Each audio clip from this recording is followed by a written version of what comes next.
একটা সম্পর্ক ভাঙার পরে সব থেকে বেশি একটা ছেলের দোষ হয় কেন?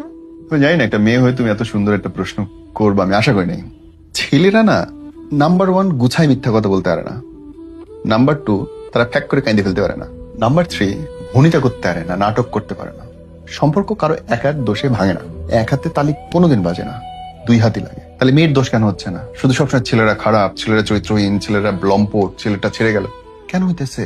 কারণ মেয়েটা আরামসে কান্না করতে করতে চোখের জল ভাসাইতে ভাসাইতে পদ্মা মেঘনা যমুনা এক করতে করতে তার নামে কি বোধ গাইতেছে, দুর্নাম করতে পারে। ছেলেটা কি করতেছে? রুমের দরজা বন্ধ করে গান শুনতেছে, গান শুনতে শুনতে কাঁদতেছে, কাজে যাচ্ছে, চেষ্টা করতেছে কাউকে না দেখাইতে। ছোটবেলা থেকে শেখানো হয়েছে পুরুষ মানুষ কাঁদতে হয় না, বুঝতে পারছো? That is the thing. যদি ছেলেরা কাঁদতে পারতো, 10 জায়গায় নাটক করতে পারতো, মিথ্যা কথা বলতে পারতো, নিজের দোষ অন্যের ঘাড়ে চাপায়ে পুরো দুনিয়ার সামনে সাধু সাজতে পারতো, তাহলে দোষ মেয়েদেরও সমান হতো। কিন্তু